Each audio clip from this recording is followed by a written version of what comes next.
Hello everyone. আজকে যে বিষয়টা সেটা হচ্ছে ৩ নম্বর ভিডিও অ্যাটমিক স্ট্রাকচার বা পরমাণুর গঠন। এই পরমাণু গঠন চ্যাপ্টারটা অত্যন্ত গুরুত্বপূর্ণ একটা চ্যাপ্টার, যেখানে নিটে যারা স্টুডেন্ট আছো, যারা মেডিকেল দেবে তাদের জন্য গুরুত্বপূর্ণ একটা চ্যাপ্টার। এখান থেকে নিউমেরিক্যাল প্রবলেম পড়ে, অনেক এমসিকিউ পড়ে। ক্লাস 12 এ যারা আছো তাদের জন্য গুরুত্বপূর্ণ ইম্পর্টেন্ট একটা চ্যাপ্টার। ক্লাস 11 যারা কেমিস্ট্রিতে একটা মূল ভিত বলা যেতে পারে, স্তম্ভ বলা যেতে পারে, অ্যাটম বা পরমাণু, এই কেমিস্ট্রির একটা চ্যাপ্টার।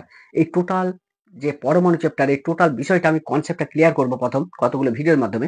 দেন যেটা হবে সেটা হচ্ছে নিউমেরিক্যাল প্রবলেম। এখান থেকে যে টাইপের নিউমেরিক্যাল প্রবলেম হোক, সেই টাইপের নিউমেরিক্যাল প্রবলেম যাতে তোমরা সব জায়গায় করতে পারো, তা কেমিস্ট্রিও করতে পারো এবং ফিজিক্সও করতে পারো, তার জন্য যত রকম নিউমেরিক্যাল প্রবলেম আছে সব আমি স্যাম্পল একটা করে করিয়ে দেবো। তাহলে আজকে যে বিষয়টা সেটা হচ্ছে হাইড্রোজেনের রেখা বর্ণালী বা line Spectra of hydrogen atom. তাহলে হাইড্রোজেনের রেখা বর্ণালী উৎপাদন, অর্থাৎ পরমাণু। আমরা একটা জিনিস জানি যে পরমাণুর মধ্যে কি থাকে না, পরমাণু কেন্দ্রে থাকে নিউক্লিয়াস। নিউক্লিয়াসকে কেন্দ্র করে ইলেকট্রনগুলো বিভিন্ন অরবিটালে ঘোরে। টোটাল কতগুলো কক্ষপথ রয়েছে না, টোটাল কক্ষপথ রয়েছে আমাদের 7টা।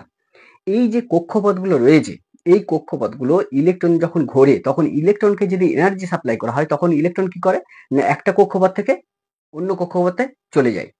এই যে যখন এনার্জি নেয় তখন ইলেকট্রন কি করে, নিউক্লিয়াস থেকে দূরে সরে যায়, অর্থাৎ একটা অরবিটাল থেকে অন্য অরবিটালে সরে যায়। এই ইলেকট্রনগুলো সরে যায় কতক্ষণ, যতক্ষণ এনার্জিটা সাপ্লাই করা থাকে। যখন এনার্জি সাপ্লাই বন্ধ করা হবে তখন কি হবে, ওই যে ইলেকট্রনটা চলে গেল আপার কক্ষপথে, অর্থাৎ নিউক্লিয়াস থেকে দূরে সরে গেল অন্য কক্ষপথে, তখন আবার কি করে, সে পূর্বের কক্ষপথে ফিরে আসে। যখন ইলেকট্রনটা আবার পূর্বের কক্ষপথে ফিরে আসবে তখন কি করবে, ইলেকট্রনটা যে পরিমাণ এনার্জি নিয়ে গিয়েছিল সেই পরিমাণ এনার্জি সে কি করবে, রেডিয়েট করবে বা ছেড়ে দেবে। এই এনার্জিটা যেটা সেটা হচ্ছে একটা তড়িৎচুম্বকীয় বিকিরণ হিসাবে আমরা পাবো। এই তড়িৎচুম্বকীয় বিকিরণটাকে যদি একটা বর্ণালীবীক্ষণ যন্ত্রে রাখা প্রিজমের মধ্যে পাঠানো যায় তাহলে আমরা সেটা কেমন টাইপের আলোর বর্ণালী পাওয়া যাবে সেইগুলো আমরা দেখব হাইড্রোজেন অ্যাটমের ক্ষেত্রে। এটা জানার আগে কতগুলো ছোট ছোট জিনিস একটু জানতে হবে।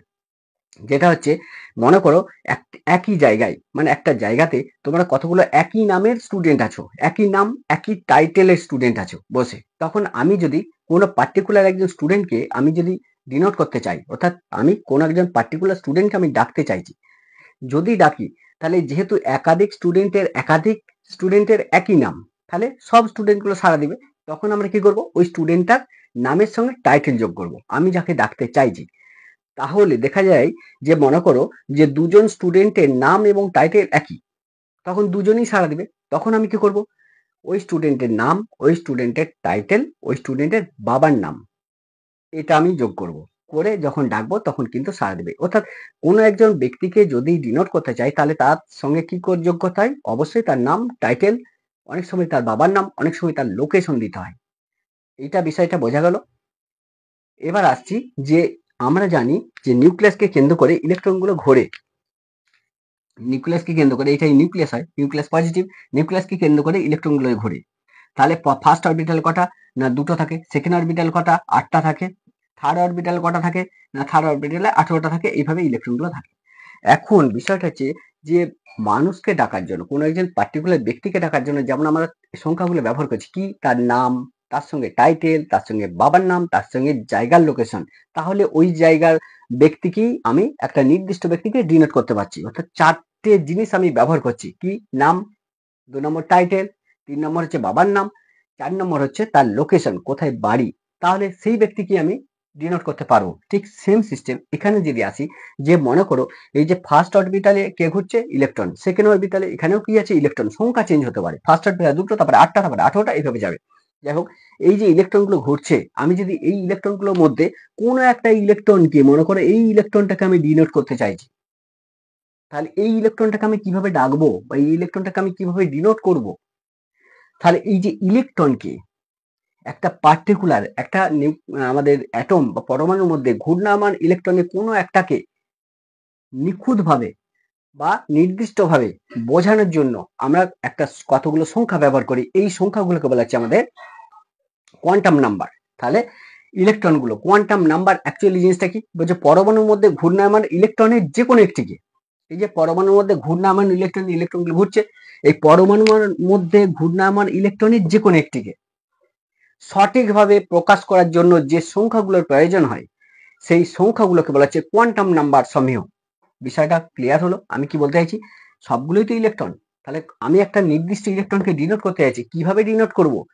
তাহলে ওই নির্দিষ্ট ইলেকট্রনটাকে ডিনোট করার জন্য যে সংখ্যাগুলো ইউজ করব সেই সংখ্যাগুলোকে বলা হচ্ছে, চারটে সংখ্যা ইউজ করা হয়। এই চারটে সংখ্যাকে একসঙ্গে বলা হচ্ছে কোয়ান্টাম নাম্বার সমীহ। এই চারটে সংখ্যা কি কি? নাম্বার 1 যেটা, সেটা হচ্ছে আমাদের যে প্রিন্সিপাল বা মুখ্য কোয়ান্টাম সংখ্যা বা principal quantum number, number 1। Number 2 কি না, গৌণ কোয়ান্টাম সংখ্যা বা দ্বিগংশীয় কোয়ান্টাম সংখ্যা, যেটাকে ইংলিশ বলা হচ্ছে অ্যাজিমুথাল কোয়ান্টাম নাম্বার। 3 নম্বর কি, চৌম্বক কোয়ান্টাম সংখ্যা বা ম্যাগনেটিক কোয়ান্টাম নাম্বার। আর 4 নম্বর যেটা, সেটা হচ্ছে ঘূর্ণায়মান কোয়ান্টাম সংখ্যা বা স্পিন কোয়ান্টাম নাম্বার। এই চারটে নাম্বার যদি আমার জানা থাকে ঠিকভাবে আমি অ্যাপ্লাই করতে পারি, তাহলে যে কোনো অরবিটালেই ঘুরুক একটা নির্দিষ্ট কক্ষপথের একটা ইলেকট্রনকেই বোঝানো হবে। কারণ বিষয়টা একটু জটিল, কারণ এখানে সবাই ইলেকট্রন, সবাই কিন্তু দেখতে একই রকম, সবারই প্রপার্টি একই, সবারই ভর সমান। তাহলে এই যে সবগুলোই যদি একই হয় প্রপার্টি, তাদেরকে বোঝানোর জন্য যেগুলো ব্যবহার করা হয় সেগুলো হচ্ছে আমাদের কোয়ান্টাম নাম্বার সমীহ। বিষয়টা ক্লিয়ার হলো আমি কি বলতে চাইছি? ফার্স্টে যেটা আমরা জানি যে প্রথম যে কক্ষপথটা, এই যে দেখো 1 নম্বর কক্ষপথকে আমরা কি ধরি না কে, তোমরা ছোটবেলায় পড়েছো কে কক্ষ। 2 নম্বর কক্ষপথ কটা, এল কক্ষ, তারপরে এম কক্ষ, তারপরে কি কক্ষপথ আছে, এল, এম, এন, এটা ও আছে, এটা পি আছে, এটা কিউ আছে। দেখো টোটাল অরবিটাল বা কক্ষপথের সংখ্যা কটা, 7টা। প্রথম কক্ষপথটা কি, কে কক্ষ, তারপরে এল কক্ষ, তারপরে এম কক্ষ, তারপরে এন কক্ষ, তারপরে ও কক্ষ, তারপরে পি কক্ষ, তারপরে কিউ কক্ষ। এই যে কক্ষপথগুলো আছে, টোটাল কক্ষপথ 7টা আছে। তাহলে এই 7টা কক্ষপথের নাম আমরা জানি, কারণ তোমরা ছোটবেলায় পড়েছো। প্রথম কক্ষপথটাকে কে বলা হয়, তারপরে এল বলা হয়, এম বলা হয়, এন বলা হয়, ও পি কিউ, এই পর্যন্ত। ব্যাস, প্রথম কক্ষপথটাকে একটা নাম্বার দেওয়া হয়েছে, সংখ্যা। কি প্রথম কক্ষপথটাকে কত বলা হয় না, প্রথম কক্ষপথটাকে কি ধরা হয়, 1 ধরা হয়, 1 নম্বর কক্ষপথ। 2 নম্বর কক্ষপথটাকে কত ধরা হয়, 2। 3 নম্বর কক্ষপথটাকে 3 ধরা হয়, 4 নম্বর কক্ষপথটাকে 4 ধরা হয়, 5 নম্বরটাকে 5 ধরা হয়, তারপর 6 নম্বর কক্ষপথটাকে কি বলা হয়, 6, 7 নম্বর কক্ষপথ 7। কত টোটাল কক্ষপথ কটা না, 7টা। তাহলে 7টা। প্রথম কক্ষপথ যেহেতু ফার্স্ট, আমাদের যে কক্ষপথ ফার্স্ট অরবিটাল, এই প্রথম কক্ষপথেরটাকে বলা হচ্ছে n সমান 1। তাহলে n হচ্ছে 1, মানে নাম্বার অফ অরবিটাল, এই নাম্বারের n আর কিছু নয়। Number of orbital 2। তাহলে 2 নম্বর কক্ষপথ মানে কোন কক্ষপথটাকে বলছে, এল কক্ষটাকে। তাহলে n সমান 1 মানে কি, প্রথম কক্ষপথ মানে কি, এই কক্ষপথটাকে বলা হচ্ছে। আর এই যে দেখো এখানে n সমান কত না 3, এটা n সমান কত না 4, এটা n সমান কত 5, এটা n সমান কত 6, এটা n সমান কত 7। তাহলে কক্ষপথগুলো নির্দিষ্ট করে বোঝানোর জন্য কি করা হয় না, নাম্বারিং করা হয়। এই যে 1 নম্বর কক্ষপথ মানে কে কক্ষ, 2 নম্বর কক্ষপথ মানে কি, এল কক্ষ, 3 নম্বর কক্ষপথ মানে কি, এম কক্ষ। তাহলে কক্ষপথগুলো বোঝানোর জন্য 1, 2, 3, 4, 5, 6, 7 এই যে সংখ্যাগুলো ব্যবহার করা হয়, এই 1, 2, 3, 4, 5, 6, 7 এই সংখ্যাগুলোকে বলা হচ্ছে মুখ্য কোয়ান্টাম সংখ্যা বা প্রিন্সিপাল কোয়ান্টাম নাম্বার। তাহলে অ্যাকচুয়ালি প্রিন্সিপাল কোয়ান্টাম নাম্বার মানে কি, যে কক্ষপথগুলোকে চিহ্নিত করা হয়, কত নম্বর কক্ষপথ, 1 নম্বর না 2 নম্বর না 3 নম্বর কক্ষপথ না 4 নম্বর কক্ষপথ। এই এই যে 1 থেকে 7টা, এই 1, 2, 3, 4, 5, 6, 7 এই সংখ্যাগুলোকে বলা হচ্ছে, এই নাম্বারগুলোকে বলা হচ্ছে মুখ্য কোয়ান্টাম সংখ্যা বা প্রিন্সিপাল কোয়ান্টাম নাম্বার। তাহলে মুখ্য কোয়ান্টাম সংখ্যা যেগুলো আছে, এই প্রিন্সিপাল কোয়ান্টাম নাম্বার যেটাকে বলছে, এই প্রিন্সিপাল কোয়ান্টাম নাম্বার মানে অরবিটাল গুলোর কথা বলা আছে। কতগুলো কক্ষপথ আছে না, 7টা কক্ষপথ আছে। এই অরবিটাল, এই মুখ্য কোয়ান্টাম সংখ্যার সাহায্যে আমরা কি কি জানতে পারি? 1 নম্বর যেটা, সেটা হচ্ছে ইলেকট্রনটি কত নম্বর কক্ষপথে আছে। দেখো যদি বলি মুখ্য কোয়ান্টাম সংখ্যা 4, তার মানে কি ইলেকট্রনটা কত নম্বর কক্ষপথে আছে না, 4 নম্বর কক্ষপথে আছে। তাহলে আমি কি বলবো, ইলেকট্রনটা এই কক্ষপথে আছে, 1 নম্বর। তাহলে মুখ্য কোয়ান্টাম সংখ্যার সাহায্যে মানে 1, 2, 3, 4, 5, 6, 7 এই যে সংখ্যাগুলো, এগুলোকে বলছে মুখ্য কোয়ান্টাম সংখ্যা। এর সাহায্যে কি কি জানা যায় না, যদি বলি যে মুখ্য কোয়ান্টাম সংখ্যা 4, তার মানে কি যে এই যে 4 নম্বর কক্ষপথে কতগুলো ইলেকট্রন আছে সেটা আমরা জানতে পারি, 1 নম্বর।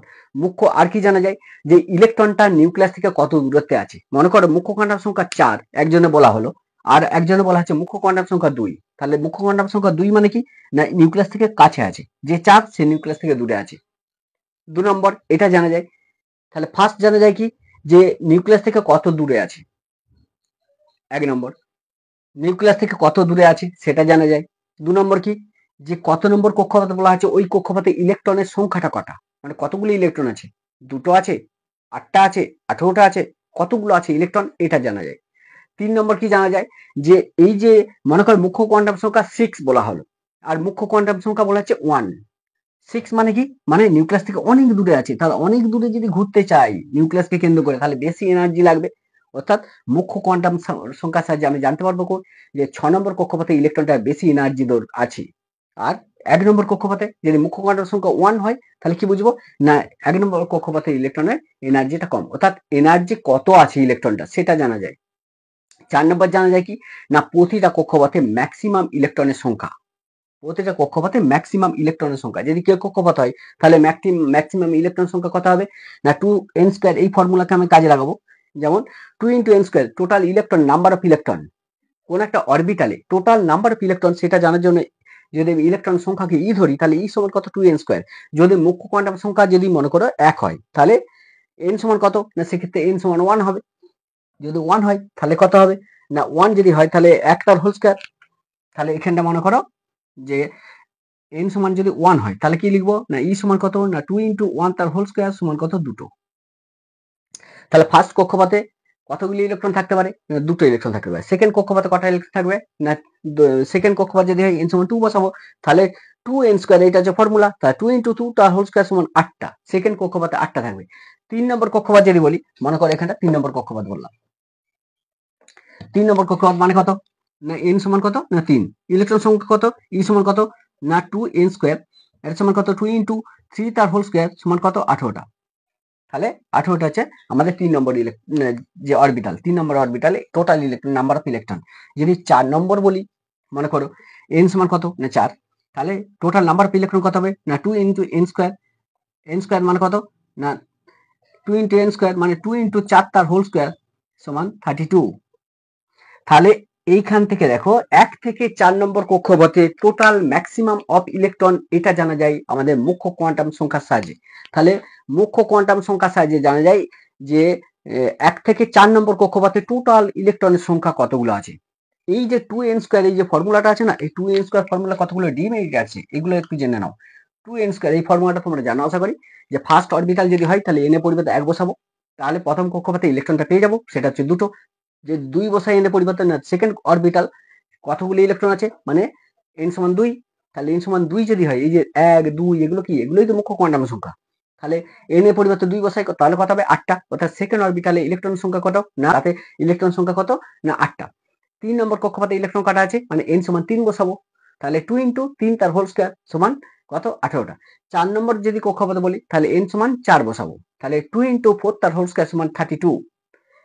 এই পর্যন্ত কিন্তু এই 2n² সূত্র কিন্তু কাজ করে। তাহলে 2n² সূত্র কোথায় কতদূর পর্যন্ত কাজ করে না 2n² এই সূত্রটা কিন্তু 1 থেকে 4 পর্যন্ত যে নাম্বারগুলো আছে, কোয়ান্টাম নাম্বারগুলো আছে, এতে ম্যাক্সিমাম ইলেকট্রনের সংখ্যাটা কিন্তু জানা যায়। কিন্তু যদি বলা হয় যে 5 নম্বর কক্ষপথে ইলেকট্রন কতগুলো আছে, 6 নম্বর কক্ষপথে ইলেকট্রন কতগুলো আছে, তার ক্ষেত্রে কিন্তু 2n সূত্রটা কিন্তু ব্যতিক্রম ঘটে। মানে 2n² সূত্র 1 থেকে 4 পর্যন্ত কার্য হয়, কিন্তু 4-এর পর থেকে কিন্তু কার্য হয়নি। যেমন 4-এর পর থেকে যদি হয়, আমি 5 ধরলাম, তাহলে 5 নম্বর কক্ষপথে ইলেকট্রন সংখ্যা কত, তখন কিন্তু এটা কাজ হবে না। মনে রেখো 5 নম্বর কক্ষপথে ইলেকট্রন সংখ্যা 32ই হবে, 6 নম্বরে 32ই হবে, 7 নম্বরে 32ই হবে। অর্থাৎ শেষ কক্ষপথগুলোই ইলেকট্রনের সংখ্যা, অর্থাৎ 4 নম্বর পর্যন্ত 2n² সূত্রটাকে মানছে, তারপর থেকে এইটা হচ্ছে 2n² সূত্রের আমাদের ডিমেরিট। অর্থাৎ 4 নম্বর যে কোয়ান্টাম সংখ্যা, এই মুখ্য কোয়ান্টাম সংখ্যা, এই সংখ্যার পরে যে ইলেকট্রনগুলো হয় সেগুলো কিন্তু আর ওই 32 মানে 5 5 25 এটা হবে না। আমি বলতে চাইছি যে মনে করো n সমান 5 নম্বর কক্ষপথে ইলেকট্রন কটা আছে, তাহলে 5 নম্বর কক্ষপথে কটা হয় 2n² সূত্র অনুযায়ী 5, এটাকে লিখতে পারি মানে 2 × 5 তার হোল স্কয়ার সমান 50টা হওয়ার কথা, কিন্তু এটা হবে না। অর্থাৎ 5 নম্বর কক্ষপথে কতগুলো ইলেকট্রন থাকবে না অবশ্যই 32, নাম্বার অফ ইলেকট্রন 32। 6 নম্বর কক্ষপথে কত 32, 7 নম্বর কক্ষপথে কটা 32, অর্থাৎ শেষ কক্ষপথগুলো ইলেকট্রনের সংখ্যা কিন্তু 32। এটা হচ্ছে আমাদের 2n² সূত্রের ব্যতিক্রমী মানে সীমাবদ্ধতা। 4 নম্বর কক্ষপথ পর্যন্ত 2n² কাজ করবে, তারপরে কিন্তু 2n² সূত্র আর কাজ করবে না। আর কতগুলো জিনিস আছে, যেমন শেষ কক্ষপথে আর কি আছে, সেকেন্ড ডিমেরিট কি 2n² সূত্রের ডিমেরিট সেকেন্ডটা কি না লাস্ট কক্ষপথ যত নম্বরই হোক, 7 নম্বর 6 নম্বর 5 নম্বর, লাস্ট অরবিটালটা যত নম্বরই হোক সেখানে 8টার বেশি ইলেকট্রন থাকবে না। এটা 2n² সূত্রের ব্যতিক্রমী। আর 3 নম্বর কি বলছে, 3 নম্বর যেটা সেটা হচ্ছে লাস্টের যে অরবিটালটা, মানে লাস্টের কক্ষপথে অবশ্যই কত নম্বর কক্ষপথ জানা দরকার নাই, শেষ কক্ষপথে অবশ্যই 8টার বেশি ইলেকট্রন থাকবে না, আর শেষ কক্ষপথে ঠিক আগের কক্ষে 18টার বেশি ইলেকট্রন থাকবে না। এইগুলো কিন্তু আমাদের টুয়েন স্কয়ার সূত্রের আমাদের ডিমেরিট। বিষয়টা ক্লিয়ার হলো আমি কি বলতে চাইছি? আজকের যে বিষয় সেই বিষয়টা হাইড্রোজেনের রেখা বর্ণালী বা line spectrum of hydrogen, hydrogen atom তার লাইন স্পেকট্রাম, হাইড্রোজেন পরমাণুর লাইন স্পেকট্রাম পেতে, অর্থাৎ কোনো পরমাণুকে মনে করে এখানে ইলেকট্রন আছে, এই ইলেকট্রনটাকে আমি এনার্জি সাপ্লাই করলাম, তাহলে কি করা হলো যে এই যে ইলেকট্রনটাকে একে এনার্জি সাপ্লাই করা হলো। তাহলে ইলেকট্রনকে এনার্জি সাপ্লাই যদি করা হয় তাহলে ইলেকট্রন কি করবে, এখানকার ইলেকট্রন উদ্দীপিত হয়ে চলে যাবে, কোথায় যাবে, যে কোনো কক্ষপথে যেতে পারে, যতটা এনার্জি নেবে, বেশি এনার্জি নিলে সে মনে করে 6 নম্বর কক্ষপথে ইলেকট্রনটা চলে গেল। তাহলে যদি একটা পরমাণুকে যদি আমি এনার্জি সাপ্লাই করি, মানে তড়িৎ শক্তি হতে পারে, তাপ শক্তি হতে পারে, আলোক শক্তি হতে পারে, এগুলি যদি সাপ্লাই করা হয় তাহলে ইলেকট্রন কি করবে, এনার্জি অ্যাবজর্ব করবে, শোষণ করবে। ইলেকট্রন যখন শক্তি শোষণ করবে তখন ইলেকট্রন আর এই নিউক্লিয়াসের কাছে যে কক্ষপথে নিয়েছে সেই কক্ষপথে থাকতে পারবে না, সেখান থেকে আপার কক্ষপথে যাবে। কতক্ষণ পর্যন্ত এখানে থাকবে সে, যতক্ষণ এনার্জিটা আমি সাপ্লাই করে যাচ্ছি। যখনই এনার্জি সাপ্লাই করা বন্ধ হয়ে যাবে তখন কি হবে, এই ইলেকট্রন ফিরে আসবে। যদি এই ইলেকট্রনটা ফিরে আসে, মনে করো আমি সিম্পল বলছি যে এই ইলেকট্রনটা আবার ফিরে এলো কোথায়, না 2 নম্বর কক্ষপথে ইলেকট্রনটা ফিরে এলো। তাহলে ছিল কোথায়, 1 নম্বর কক্ষপথে ছিল, এনার্জি সাপ্লাই করতে সে চলে গেল কোথায়, না মনে করো এটা 6 নম্বর কক্ষপথে চলে গিয়েছিল। এনার্জি সাপ্লাই যখনই বন্ধ করলাম তখন আবার সে ব্যাক করবে, সেই ব্যাক করে মনে করো 2 নম্বর কক্ষপথে এসে হাজির হলো ইলেকট্রনটা। এই যে 2 নম্বর, দেখো 1 থেকে 6 যাওয়ার জন্য যতটা এনার্জি সে নিয়েছিল সেই পরিমাণ এনার্জি কি করবে, আস্তে আস্তে সে রিলিজ করবে। 2 নম্বরে থাকার জন্য যতটুকু এনার্জি দরকার ততটুকু রাখবে, বাকি এনার্জিটা ছেড়ে দিবে। সেই এনার্জিটাকে আমরা কি হিসেবে পাবো, একটা তড়িৎচুম্বকীয় বর্ণালী হিসাবে আমরা দেখতে পাবো। অর্থাৎ এখান থেকে আমি একটা জিনিস বলতে চাইছি যে যে কোনো গ্যাসীয় পদার্থকে যদি এনার্জি সাপ্লাই করা হয়, পরমাণুকে যদি এনার্জি সাপ্লাই করা হয়, তাহলে পরমাণু কি হয়, উদ্দীপিত হয়, এবং উদ্দীপিত হয়ে যখন এনার্জি সাপ্লাই বন্ধ করা হয় তখন সে আবার ফিরে আসে। তখন কি করে, সে এনার্জি যেটা নিয়েছিল সেটা কি রেডিয়েট করে। এই এনার্জিটা আমি তখন একটা রেডিয়েশন বা বিকিরণ হিসাবে পাবো, বা বর্ণালী আমি হিসাবে পাবো। সেই রকমই একটা জিনিস এখানে ঘটানো হবে হাইড্রোজেনের ক্ষেত্রে। দেখো হাইড্রোজেনের রেখা বর্ণালী কিভাবে তৈরি হয় সেটা দেখো। এটা একটা বায়ুশূন্য একটা কাঁচের নল। এই বায়ুশূন্য কাঁচের নলের মধ্যে যেটা করা হয়েছে সেটা হচ্ছে এখানে কিছু পরিমাণ, সামান্য পরিমাণ হাইড্রোজেন পরমাণুকে রাখা হয়েছে। তাহলে হাইড্রোজেন পরিমাণটা যেহেতু কম, তাহলে হাইড্রোজেন গ্যাসের যে হাইড্রোজেন পরমাণুর যে প্রেসারটা, সেই প্রেসারটা কি হবে, অনেক কম। তাহলে ওই জন্যই লো প্রেসার। লো প্রেসার মানে কি, হাইড্রোজেনের পরিমাণটা অত্যন্ত কম নেওয়া হয়েছে, ব্যাস। আর কি করা হলো, না এই দু সাইডে কি করা হয়েছে, না দুটো তড়িৎদ্বার প্রবেশ করানো হয়েছে। এখানে একটা তড়িৎদ্বার আছে, এখানে একটা আছে। এই তড়িৎদ্বার দুটোর মধ্যে হাই ভোল্টেজ দেওয়া হলো, কিসের সাহায্যে, ব্যাটারির সাহায্যে। ব্যাটারির পজিটিভটা যেখানে যোগ করবো সেটাকে বলা হচ্ছে অ্যানোড, ব্যাটারির নেগেটিভ যার সঙ্গে যোগ করবো সেটা হচ্ছে ক্যাথোড। তাহলে একটা বায়ুশূন্য কাঁচের নল প্রথম নেওয়া হলো। সেই বায়ুশূন্য কাঁচের নলের মধ্যে কি করা হলো, সামান্য পরিমাণ হাইড্রোজেন গ্যাসকে প্রবেশ করে দেওয়া হলো, যার ফলে হাইড্রোজেন গ্যাসের যে প্রেসারটা ভেতরে অত্যন্ত কম, তাহলে লো প্রেসার। আর এর মধ্যে দুটো তড়িৎদ্বারকে প্রবেশ করানো হয়েছে। এই তড়িৎদ্বার দুটো একটা ব্যাটারির পজিটিভের সঙ্গে যোগ করা হলো, যেটা ব্যাটারির পজিটিভের সঙ্গে যোগ করা হলো সেটাকে বলছে অ্যানোড, আর যেটা ব্যাটারির নেগেটিভের সঙ্গে যোগ করা হলো সেটাকে বলছে ক্যাথোড। আর এই ক্যাথোড আর অ্যানোডের মধ্যে, অর্থাৎ ব্যাটারির সাহায্যে হাই ভোল্টেজ দেওয়া হল। যখনই হাই ভোল্টেজ দেওয়া হবে তখন কি হবে, যে এর মধ্যে ইলেকট্রিসিটি, এই হাইড্রোজেন অ্যাটমগুলোর মধ্যে হাইড্রোজেন অ্যাটমগুলো কি হবে, তখন আয়নিত হয়ে যাবে, যার ফলে ইলেকট্রিসিটি পাস করবে। বোঝা গেল? তাহলে ইলেকট্রিসিটি পাস করবে, অর্থাৎ হাইড্রোজেন পরমাণুগুলো তখন কি হবে, না লোয়ার থেকে আপারের দিকে যাবে, অর্থাৎ নিউক্লিয়াস থেকে এনার্জি নেবে, নিউক্লিয়াসের কাছ থেকে দূরে সরে যাবে। দেখো একটা জিনিস, মনে করো এইটা যদি একটা হাইড্রোজেন পরমাণু হয়, তাহলে এটা একটি মাত্র ইলেকট্রন ছিল, একে মনে করেন এনার্জি সাপ্লাই করা হলো।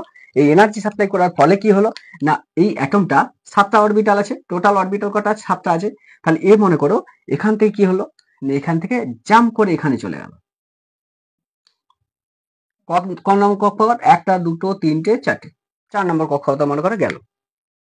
এই 4 নম্বর কক্ষপথে যাওয়ার পর এনার্জিটা সাপ্লাই বন্ধ করে দেওয়া হবে। যখনই বন্ধ করে দেওয়া হবে তখন সঙ্গে সঙ্গে কি হবে, সে ফিরে আসবে। মনে করো 2 নম্বর কক্ষপথে ফিরে এলো, কে ইলেকট্রনটা ব্যাক করলো।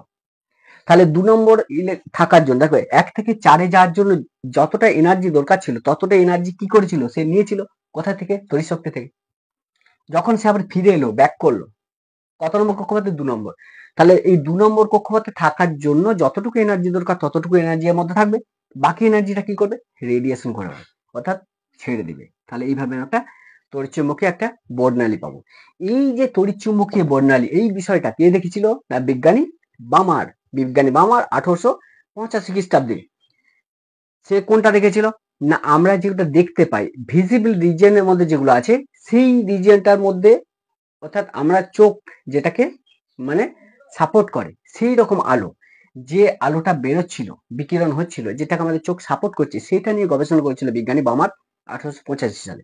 তিনি দেখেছিলেন এই যে বিকিরণটা, অর্থাৎ হাইড্রোজেন অ্যাটমকে যদি লো প্রেসার হাই ভোল্টেজে সাপ্লাই করা হয়, তাহলে ওখান থেকে কি হয়? তড়িৎচুম্বকীয় রেডিয়েশন হয়, তো তড়িৎচুম্বকীয় বিকিরণ ঘটে। কেন বিকিরণ ঘটে সেটা আমি দেখালাম, কিভাবে বিকিরণ ঘটে। এই তড়িৎচুম্বকীয় বিকিরণটাকে যদি মনে করো যে একটা বর্ণালী বীক্ষণে রাখা প্রিজম, এই যে দেখতে পাচ্ছ এটা হচ্ছে প্রিজম, তাহলে বর্ণালী বীক্ষণ যন্ত্রে রাখা একটা প্রিজমের মধ্যে যদি পাঠানো যায়, তাহলে কি হয়? না এই যে রেডিয়েশনটা হলো, এই রেডিয়েশনটা এটা কি হবে? না একাধিক বর্ণে ভেঙে যাচ্ছে। যদি এখানে সাদা আলো পাস করাতাম, মানে সাদা আলো প্রিজমটার মধ্যে প্রবেশ করাতাম, তাহলে কি হতো? 7টা বর্ণ পাওয়া যেত, যেটা হচ্ছে ভিবজিওর, বেনিয়া, সহবলা। কিন্তু এখানে দেখা যাচ্ছে যে এই যে হাইড্রোজেন পরমাণু কর্তৃক যে রেডিয়েশনটা হলো, তাহলে এই রেডিয়েশনটার ক্ষেত্রে দেখা যাচ্ছে যে বর্ণালী দু রকম হয়। একটা হচ্ছে আমাদের কি লাইন স্পেকট্রাম, একটা হচ্ছে রেখা বর্ণালী বা বিচ্ছিন্ন বর্ণালী, আর একটা হচ্ছে নিরবিচ্ছিন্ন বর্ণালী। বিচ্ছিন্ন বর্ণালী মানে আর নিরবিচ্ছিন্ন বর্ণালী মানে কি? যদি সাদা আলো পাস করাতাম তাহলে কি দেখতাম? বেনিয়া সহকোলা 7টা বর্ণ পেতাম, এবং সেই 7টা বর্ণ পরস্পর লেগে থাকতো, এরকম লেগে থাকতো, নিজেদের মধ্যে লেগে থাকতো 7টা বর্ণ। রামধনুতে যে বর্ণগুলো দেখা যায় দেখবে পরস্পর প্রত্যেকটা বর্ণ লেগে থাকে। এই লেগে থাকা অর্থাৎ বর্ণগুলো পরস্পর ঠিকই থাকছে, 7টা বর্ণ, এই ধরনের বর্ণকে বলা হচ্ছে আমাদের নিরবিচ্ছিন্ন বর্ণালী। তাহলে এই বর্ণালীটা হচ্ছে নিরবিচ্ছিন্ন বর্ণালী। বিচ্ছিন্ন বর্ণালী মানে কি? বলছে এই যে বর্ণগুলো পাবো না, এই কালারগুলো পরস্পর ঠিকই থাকবে না। তাহলে হাইড্রোজেনের ক্ষেত্রে এটাই ঘটেছিল, যে আমাদের বর্ণালী বীক্ষণ যন্ত্রে রাখা একটা প্রিজমের মধ্যে যখন পাঠানো হলো, তখন দেখা যাচ্ছে যে এইরকম ছাড়া ছাড়া 4টে বর্ণ পাওয়া গেল, কিছুটা ছাড়া ছাড়া 4টে আমাদের বর্ণ পাচ্ছি। বিজ্ঞানী বামার এই জিনিসটা লক্ষ্য করেছিল। বিজ্ঞানী বামার কোন জিনিসটা নিয়ে গবেষণা করছিল? ভিজিবল রিজিয়নটায়। ঠিক আছে, তাহলে এইটাকে যদি আমি একটা ছকের আকারে দেখি, তাহলে এইরকম বিজ্ঞানী বামার দেখেছিলেন। কি পেয়েছিলেন? বোঝা একটা লাল, তারপরে একটা নীলাভ, সবুজ, তারপরে নীল, তারপরে বেগুনি, এইরকম 4টে লাইন পাওয়া গেছে একটা লাল বর্ণ। কেমন দেখছেন? যে বর্ণালী বীক্ষণ যন্ত্রে রাখা প্রিজমের মধ্যে যখনই পাঠানো হলো, তখনই চোখ দিয়ে দেখা যাচ্ছে এইরকম পাওয়া যাচ্ছে। কি পাওয়া যাচ্ছে? একটা লাল বর্ণ, মানে লাল রঙের একটা রেখা পাওয়া যাচ্ছে, তারপরে নীলাভ সবুজ একটা রেখা পাওয়া গেল, তারপরে একটা নীল রেখা পাওয়া গেল, তারপরে একটা বেগুনি রেখা পাওয়া গেল। এই যে রেখাগুলো আর এই মিডিল গ্যাপ গুলো কেমন? মিডিলে কি আছে? অন্ধকার। তাহলে এটা অন্ধকার, এটা অন্ধকার, একটা লাল, মনে করো প্রথমে কি দেখছে? একটা অন্ধকার দেখলো, তারপর লাল একটা রেখা, একটা লাল রেখা, আবার অন্ধকার, আবার একটা নীলাভ রেখা, আবার অন্ধকার, আবার একটা নীল রেখা, আবার অন্ধকার, আবার একটা বেগুনি রেখা, তারপরে আবার অন্ধকার। এই যে অন্ধকার অঞ্চল, এগুলোকে বলা হচ্ছে। এই যে ছাড়া ছাড়া বর্ণগুলো ঠিক আছে কি? লালটার সঙ্গে এটা ঠিক আছে? ঠিক নেই। এটার সঙ্গে এটা ঠিক আছে? ঠিক নেই। এই যে ছাড়া ছাড়া বর্ণ, এইগুলো কি বলা হচ্ছে? পরমাণু, পারমাণবিক বর্ণালী, মানে পরমাণু কর্তৃক উদ্দীপিত বর্ণালী, অর্থাৎ পরমাণু যখন উদ্দীপিত হয় তখন যে বর্ণালী নিঃসরণ করে, সেই বর্ণালীগুলোকে বলা হচ্ছে পারমাণবিক বর্ণালী, যেটা হাইড্রোজেনের ক্ষেত্রে ঘটছে। এই বর্ণালীগুলোকে বলছে রেখা বর্ণালী, এইগুলোকে বলছে বিচ্ছিন্ন বর্ণালী, মানে পরস্পর ঠিকে নেই। এই বর্ণালীগুলো তিনি নাম দিয়েছিলেন। ফার্স্টের যে বর্ণালীটা সেটার নাম দিয়েছিলেন এইচ আলফা, তারপরটার নাম দিয়েছিলেন নীলাভ সবুজ, তার নাম দিয়েছিলেন এইচ বিটা, আর যেটা নীল সেটাকে হচ্ছে এইচ গামা, আর যেটা বেগুনি সেটা হচ্ছে এইচ ডেল্টা। তাহলে বিজ্ঞানী বামার 1885 সালে এইগুলোর নামও তিনি দিয়েছিলেন। আর কি দিয়েছিলেন? বলছে যে এইখান থেকে তিনি একটা ইকুয়েশন দিয়েছিলেন, একটা জেনারেল ইকুয়েশন, সেটা হচ্ছে এই নিউ বার। দেখো কি দিয়েছিলেন? একটা জেনারেল ইকুয়েশন দিয়েছিলেন। এই ইকুয়েশনটা হচ্ছে নিউ বার, এটা সমান কত? না আর into 1/2 square minus 1/n square. তাহলে এই একটা জেনারেল ইকুয়েশন আমাদের বিজ্ঞানী বামার 1885 সালে একটা স্থূল সমীকরণ দিয়েছিলেন। এই পরীক্ষাটা থেকে প্রাপ্ত আমাদের যে পরীক্ষার ফলাফল, সেখান থেকে বিজ্ঞানী বামার একটা দিয়েছিলেন, সেটা হচ্ছে এই যে তাহলে গামা, এটা কি বলবো, গামা বার, এটা কি বলছি, গামা বার, বা এটা বলছি নিউ বার। তাহলে এই নিউ বার সমান কত, আর ইন্টু 1/2² মাইনাস 1/n²। এটা হচ্ছে নিউ বার। নিউ বার মানে যিনি তোমরা জানো ওয়েভ নাম্বার, তরঙ্গ সংখ্যা, ওয়েভ নাম্বার বা তরঙ্গ সংখ্যা। বা এই নিউ বার মানে কি, এই নিউ বার এটা মানে কি ওয়েভ নাম্বার বা তরঙ্গ সংখ্যা। অ্যাকচুয়ালি কি বলছে 1 সেন্টিমিটার ডিস্টেন্স, মনে করো 1 সেন্টিমিটার, 1 সেন্টিমিটার বলছে 1 সেন্টিমিটার মধ্যে যতগুলো পূর্ণ তরঙ্গ থাকতে পারে, অর্থাৎ একক দৈর্ঘ্যে যতগুলো পূর্ণ তরঙ্গ থাকতে পারে। মনে করো এই দৈর্ঘ্যটার মধ্যে পূর্ণ তরঙ্গ কটা আছে, 1টা 2টো 3টে। তাহলে গামা আমাদের যেটা পাবো সেটা হচ্ছে এই নিউ বার, এর ভ্যালু কত পাবো, 3। অর্থাৎ নিউ বার বা তরঙ্গ সংখ্যা বা ওয়েভ নাম্বার জিনিসটা কি বলছে, একক দৈর্ঘ্যের মধ্যে যতগুলো পূর্ণ তরঙ্গ থাকতে পারে সেই সংখ্যাটাকে বলছে নিউ বার হিসাবে ধরা হয় বা ওয়েভ নাম্বার হিসাবে ধরা হয়। সেই ওয়েভ নাম্বার যদি নিউ বার হয়, তাহলে বিজ্ঞানী বামার যে সিরিজটা দিয়েছিলেন ভিজিবল রিজিয়ন বা দৃশ্যমান আলোক রশ্মির ক্ষেত্রে, তার ক্ষেত্রে যেটা দিয়েছিলেন সেটা হচ্ছে নিউ বার সমান কত, আর ইন্টু 1/2² মাইনাস 1/n²। আর এই যে আটটাকে কি বলা হচ্ছে, রিড বার কনস্ট্যান্ট। এটা কি বলা হচ্ছে, রিড বার কনস্ট্যান্ট, রিড বার কনস্ট্যান্ট। তাহলে এই যে আর এর মানটা তিনি কিন্তু বের করেছিলেন, বিজ্ঞানী বামার আর এর একটা মান দিয়েছিলেন, যেটা মানটা হচ্ছে কত, 1.09।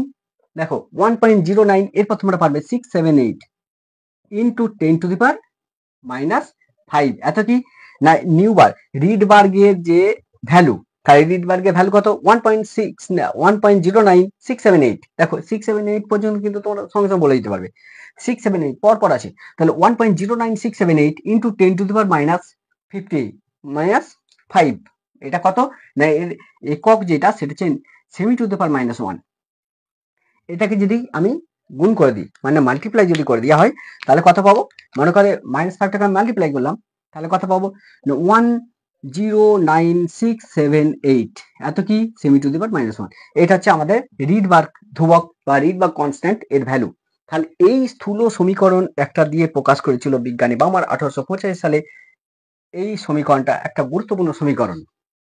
এই সমীকরণটা এখানে দেখো যে এন এর যে ভ্যালু, এই যে এনটা, এন এর যে ভ্যালু এটা কত হবে বলছে, তার পূর্বে যে সংখ্যাটা ছিল তার থেকে বড়। অর্থাৎ পূর্বের সংখ্যা কত ছিল না 2, তাহলে এন এর ভ্যালু নিশ্চয়ই >2 হবে। অর্থাৎ এন এর ভ্যালুটা কত হবে 3। তাহলে এন এর ভ্যালু যদি দেখো, তাহলে এন এর ভ্যালু কত হবে না, এইখানে যে সংখ্যাটা আছে তার থেকে 1 বেশি অবশ্যই। তাহলে এখানে কত আছে না 2 আছে, তাহলে এন এর ভ্যালু কত হতে পারে, 3 হতে পারে, 4 হতে পারে, 5 হতে পারে, 6 হতে পারে। এগুলো হচ্ছে এন এর ভ্যালু হবে। ঠিক আছে, বিষয়টা বোঝা গেল আমি কি বলতে চাইছি, যে এই যে এন এর ভ্যালুটা যদি আমি 3 বসাই, মনে করি এখানে আছে কত 2, যদি এন এর ভ্যালু 3 বসাই, তাহলে যে মানটা পাবো সেটা হচ্ছে এইচ আলফার ভ্যালু পাবো। অর্থাৎ এই যে হাইড্রোজেন যে লাল বর্ণের আলোক রশ্মিটা পাচ্ছি, তার সে লাল বর্ণের আলোক রশ্মির ওয়েভ নাম্বার বা তরঙ্গ সংখ্যা সেটা কিন্তু আমি পাবো যদি এন এর পরিবর্তে 3 বসাই। 2 এর পরে যদি 3 বসাই তাহলে এইচ আলফা পাবো। 3 এর পরিবর্তে যদি আমি 4 বসাই তাহলে এইচ বিটা পাবো। যদি এন এর পরিবর্তে 5 বসাই তাহলে এইচ গামা পাবো। যদি এন এর পরিবর্তে 6 বসাই তাহলে এইচ ডেল্টা পাবো। তাহলে এই মানগুলো কিন্তু আমি এখান থেকে বসিয়ে বসিয়ে করে দেবো। বিষয়টা বোঝা গেল আমি কি বলতে চাইছি। এরপর একটা জিনিস দেখো, যেখান থেকে এবার একটা জিনিস দেখো এখান থেকে, যে এই যে নিউ বার বা ওয়েভ নাম্বার, এইটা কি অ্যাকচুয়ালি বলছে ওয়েভ নাম্বার সমান কত, 1/λ। আমরা জানি একটু আগে দেখেছি তরঙ্গ সংখ্যা, এটা সমান কি 1/λ, মানে 1 তরঙ্গ দৈর্ঘ্য। আবার আমরা একটা জানি যে সি সমান কত, নিউ ল্যামডা। দেখো তাহলে অর্থাৎ এইটা যদি আমি জানতে পারি, একটা জিনিস দেখো যে ওই যে ওয়েভ নাম্বার এটা যদি জানা যায়, তাহলে কিন্তু তরঙ্গ দৈর্ঘ্যটাও জানা যাবে। অর্থাৎ এখানে এইচ আলফা, এটা লাল যে আলো বর্ণটা বেরোচ্ছে, এই লাল বর্ণের তরঙ্গ দৈর্ঘ্য কত সেটা জানতে পারবো। এখানে আবার ল্যামডা ভ্যালু বসালে আমি কি নিউ এর ভ্যালু বার করতে পারবো, কারণ ল্যামডা যদি পেয়ে যায় এখান থেকে আমি ল্যামডা পেয়ে যাবো 1 নম্বর। কারণ ল্যামডা পেতে গেলে কি করতে হবে, ল্যামডা সমান কত, 1/নিউ বার। নিউ বারের মানটা আমি এখান থেকে পেয়ে গেলাম। তাহলে যদি বলি এইচ আলফা এই নিউ বার মানে তরঙ্গ সংখ্যা ওয়েভ নাম্বারটা কত যদি বার করতে চাই, তাহলে এইচ আলফা বার করতে গেলে কি করবো, এন এর পরিবর্তে কত বসাবো না, এখানে যে সংখ্যাটা আছে এই সংখ্যাটি এর থেকে 1 বেশি। মানে n সমান 3 যদি বসিয়ে দিই তাহলে কি পাবো না আমি এইচ আলফার ভ্যালু পাবো, মানে এইচ আলফার নিউ বারের মানটা পাবো। সেই নিউ বারের মানটা যদি আমি এখানে পুট করে দিই তাহলে কি হবে, আমি কি পাবো, এখানকার যে আলোক রশ্মিটা পাচ্ছি, যে বর্ণালীটা পাচ্ছি, সেই বর্ণালীর তরঙ্গ দৈর্ঘ্য পেয়ে যাব। এই তরঙ্গ দৈর্ঘ্যটার ভ্যালু আবার যদি এখানে বসাই তাহলে কি পাবো, নিউ এর মান পাবো। কারণ আমরা জানি নিউ সমান কত না C by lambda, lambda value এখান থেকে বার করবো। সি তো জানি, সি হচ্ছে ভেলোসিটি অফ লাইট, যার ভ্যালুটা হচ্ছে 3 × 10⁻8 মিটার পার সেকেন্ড। সিজিএসে গেলে 3 × 10⁻10 সেমি পার সেকেন্ড। তাহলে এইভাবে কিন্তু আমাদের বিজ্ঞানী বামার যে ভিজিবল যে রিজিয়নটা ছিল, সেই ভিজিবল রিজিয়নে একটা স্থূল সমীকরণ তিনি দিয়েছিলেন, এবং এখান থেকে যে রিডবার্গ ধ্রুবক, যার মানটা হচ্ছে 1.09678 × 10⁻⁵ সেমি স্কোয়ার এর মানটাও কিন্তু তিনি বার করেছিলেন। অর্থাৎ এই স্থূল সমীকরণটা দিয়েছিলেন বিজ্ঞানী বামার ভিজিবল রিজিয়নের উপর ভিত্তি করে। পরবর্তী পর্যায়ে একাধিক যন্ত্রপাতি আবিষ্কার হয়, হাই রেজুলেশন স্পেকট্রোস্কোপ আবিষ্কার হয়। তারপরে বিভিন্ন বিজ্ঞানী এই একটা রিজিয়নে বের করেছিল। আমরা কতগুলো রিজিয়নে জানি, যেমন আমরা কি যে দেখেছিলাম, কসমিক রে, গামা রে, এক্স রে, মনে পড়ছে, ভিজিবল রে। এই ভিজিবল রিজিয়নটাই ক্ষেত্রে বার করেছিল বিজ্ঞানী। তার বিভিন্ন বিজ্ঞানী, আরো 5 জন বিজ্ঞানী আবিষ্কার করেছিল। এই 5টা সিরিজ কি ছিল সেটা একটু দেখো। দেখো, প্রথম হচ্ছে এই যে নিউবার, এই নিউবারের মানটা, নিউবার সমান r × 1/n n1 square minus 1/n square. তাহলে কত ছিল না, এই যে নিউবার সমান r × 1/1 square minus 1/n square. এই যে মানটা, এই মানটা বিজ্ঞানী লিম্যান আবিষ্কার করেছিল। এটা হচ্ছে লিম্যান সিরিজ। তাহলে লিম্যান সিরিজের মূল বিষয়টা কি ছিল, বলছে এখানে মনে কর একটা পজিটিভ 1 2 3 4 5। দেখো ভালো করে দেখো, এখানে একটা ইলেকট্রন ছিল, মনে করো এখানে ইলেকট্রনটা ছিল 1 নম্বর কক্ষপথে ঘুরছিল। এই ইলেকট্রনটা যদি মনে করো এনার্জি সাপ্লাই করা হয়, সে মনে করো চলে গেল কত নম্বর কক্ষপথ, 1 2 3 4 5, 5 নম্বর কক্ষপথে চলে গেল। যখন এনার্জি সাপ্লাই বন্ধ করলাম, সে যদি পুনরায় 1 নম্বর কক্ষপথে চলে আসে, 1 নম্বর কক্ষপথে ফিরে আসে, তখন কি করবে, যে পরিমাণ এনার্জি নিয়ে গিয়েছিল সেই পরিমাণ এনার্জি কি করবে, ছেড়ে দেবে। সেই এনার্জিটা কি হবে না, একটা তড়িৎ চুম্বকীয় বর্ণালী হিসাবে আমরা দেখতে পাবো। সেই বর্ণালীটাকে যদি আমি ঠিক একই রকম ভাবে বর্ণালীবীক্ষণ যন্ত্রের মধ্যে পাঠানো যায়, তখনকার যে আমি ইকুয়েশনটা পাবো, সেই ইকুয়েশনটা হচ্ছে লিম্যান আবিষ্কার করেছিল। তাহলে বিজ্ঞানী লিম্যান আবিষ্কার করেছে যেটা, সেটা হচ্ছে নিউবার সমান কত, r × 1/1 তার whole square minus 1/n square. যেখানে n এর মানটা কত হবে না, এইখানে যেটি আছে তার থেকে বড়। তাহলে এখানে কত আছে 1, অর্থাৎ ইলেকট্রন যদি 1 নম্বর কক্ষপথে ফিরে আসি তার ক্ষেত্রে এটা হচ্ছে 1। তাহলে এটা কার ক্ষেত্রে প্রযোজ্য, ইউভি রিজিয়ন, অর্থাৎ যেগুলো আমাদের ব্রেন ক্যাচ করতে পারে না, সেই সমস্ত বর্ণালীর ক্ষেত্রে লিম্যান। দেখো লিম্যান কি আবিষ্কার করেছিল, ইলেকট্রন যদি 1 নম্বর কক্ষপথে ফিরে আসে, তাহলে 1 থেকে গেছে আবার 1-এ ফিরে এসছে, তার ক্ষেত্রে যে ইকুয়েশনটা হবে নিউবার সমান কত, r × 1/1 square minus 1/n square. যেখানে n এর ভ্যালু কত হবে, n এর ভ্যালু এখানে যে সংখ্যাটা আছে তার থেকে বেশি, মানে n এর ভ্যালু কত হবে, 2 3 4, 1 আছে 1-এর থেকে বড়, মানে 2 হবে, 3 হবে, 4 হবে, 5 হবে। তাহলে আরেকটা বামার আবিষ্কার করেছিল কোনটা, বলছে ইলেকট্রন 1 নম্বর কক্ষপথ থেকে কোথায় গেছে, যে কোনো একটা অরবিটালে, মনে করো 5 নম্বর কক্ষপথে গেছে, সেই যদি পুনরায় 2 নম্বর কক্ষপথে ফিরে আসে, তাহলে যে এনার্জি রেডিয়েশন করবে, সেই রেডিয়েশনের ক্ষেত্রে যে ইকুয়েশনটা পাবো সেটা হচ্ছে নিউবার সমান কত, r × 1/2 square minus 1/n square. তাহলে n স্কোয়ার, যেখানে n এর ভ্যালু কত হবে, এখানে যে সংখ্যা আছে তার থেকে বড়, তার মানে এখানে কত হচ্ছে 2 আছে, তাহলে n এর মান কত হবে, গ্রেটার দেন 2, মানে 3 4 5 এরকম। তাহলে বিজ্ঞানী বামার এই ভিজিবল রিজিয়নটার ক্ষেত্রে আবিষ্কার করেছিল। তারপরে তাহলে লিম্যান আছে, বামার আছে, প্রাসেন কি আবিষ্কার করেছিল, বলছে 1 নম্বর কক্ষপথ থেকে ইলেকট্রনটা গেছে 5 নম্বর কক্ষপথে, সে যদি আবার 3 নম্বরে ফিরে আসে, অর্থাৎ এখানে 3 বসিয়েছি, মানে কি 3 নম্বর কক্ষপথে ইলেকট্রনটা ফিরে এসছে, তখন যে এনার্জিটা ছাড়বে, সেই এনার্জির ক্ষেত্রে যে সমীকরণটা পাবো সেটা হচ্ছে বিজ্ঞানী পার্সেন আবিষ্কার করেছিল, যার ক্ষেত্রে নিউবারের মান হচ্ছে নিউবার সমান কত, r × 1/3 square minus 1/n square. এটা কার ক্ষেত্রে প্রযোজ্য, লিম্যান এটা আবিষ্কার করেছিল, ব্র্যাকেট এটা আবিষ্কার করেছিল, ফুন্ট এটা আবিষ্কার করেছিল, হামফ্রিজ। এই টোটাল বিক্রিয়াগুলো, মানে বিকিরণগুলো সম্পর্কে যে সমীকরণগুলো, সেগুলো বিভিন্ন বিজ্ঞানী আবিষ্কার করেছিল। ফার্স্ট যেটা দিয়েছিল বিজ্ঞানী বামার, যেটা ভিজিবল রিজিয়নে 1885 সালে। তারপরে দিয়েছিল লিম্যান তাহলে এই সিরিজগুলোকে বলছে লিম্যান আছে, বামার আছে, প্যাসেন্ট আছে, ব্রাকেট আছে, ফুন্ড আছে, হামফ্রিজ। 6টা সিরিজ। বিষয়টা বোঝা গেল। হামফ্রিজ সিরিজে বিজ্ঞানী হামফ্রিজ কি দেখেছিল, মনে করো কক্ষপথ কত নম্বর, 7 নম্বর কক্ষপথে ইলেকট্রনটা গেছে, কত 7 নম্বর, সেখান থেকে আর 6 ফিরে এসছে। তাহলে যে পরিমাণ এনার্জি ছাড়বে সেই পরিমাণ এনার্জিটা থেকে যে আমি ইকুয়েশনটা পাবো সেটা হচ্ছে নিউ বার সমান কত, r ইন্টু 1/6 তার whole square minus 1/n square. বিষয়টা ক্লিয়ার, যেখানে n এর ভ্যালু কত, 7 হবে, আর কিছু হবে না। তাহলে এই হচ্ছে আমাদের বিভিন্ন বিজ্ঞানীরা যখন বিভিন্ন যন্ত্রপাতি হাই রেজুলেশন যুক্ত স্পেকট্রোস্কোপি মেশিন আবিষ্কার হয় তখন এইভাবে কিন্তু একটা ইকুয়েশন দিয়েছিল। টোটাল কতগুলো দিয়েছিল, বিজ্ঞানী লিম্যান দিয়েছিল ইউভি রিজিয়ানে কেমন হবে আলো বর্ণালী, তার ওয়েভ নাম্বার কেমন হবে, বিজ্ঞানী লিম্যান দিয়েছিল ইউভি সম্পর্কে। বিজ্ঞানী বামার দিয়েছিলেন ভিজিবল রিজিয়ান, যেগুলো আমরা দেখতে পাই, সেইখান থেকে ইকুয়েশনটা। পার্সেন্ট দিয়েছিল যেটা, সেটা হচ্ছে আইআর, মানে ইনফ্রারেড রশ্মি, অবলোহিত আলো রশ্মি, তার ক্ষেত্রে কেমন হবে, বিজ্ঞানী পার্সন তার ওয়েভলেন্থ তরঙ্গ দৈর্ঘ্য কেমন হবে সেই সম্পর্কে একটা সমীকরণ দিয়েছিল। তারপরে আরো যত নিচের দিকে নামবো সেগুলো কি না ফার আইআর। বুঝতেই পারছো, উপর থেকে নিচের দিকে যত নামছি তত কি হচ্ছে, উপরে আছে ইউভি, তারপরে ভিজিবল, তারপরে আমাদের আইআর, ইনফ্রারেড, তারপরে আরো নিচের দিকে যাই তাহলে ফার আইআর, এগুলো পাচ্ছি।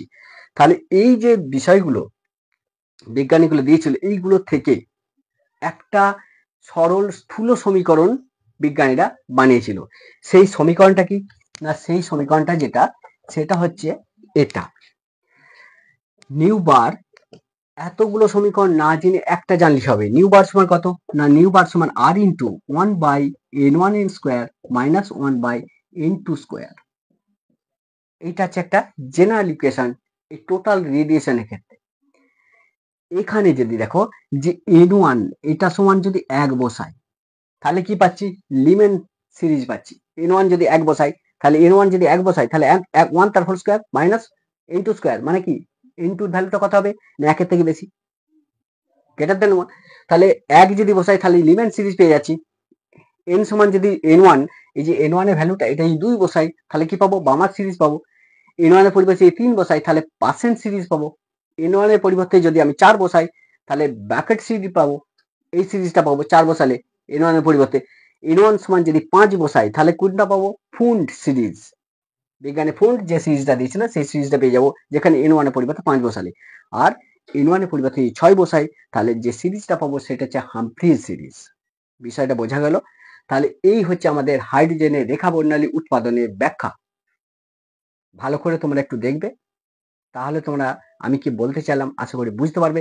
এখান থেকে প্রচুর কোশ্চেন আছে, এমসিকিউ যেমন আছে, কম্পিটিশন যে পরীক্ষাগুলো আছে সেখান থেকে এখান থেকে এমসিকিউ গুলো আছে। আর এই যে ইকুয়েশন গুলো দিলাম, এই ইকুয়েশন গুলো থেকে কি হয় না ক্লাস 12-এ কিন্তু ম্যাথ পড়ে, একটা নিউমেরিক্যাল প্রবলেম পড়বে। নিটের স্টুডেন্টরা তারাও কিন্তু দেখবে এইখান থেকে কিন্তু তোমাদের একটা ম্যাথ পড়বেই।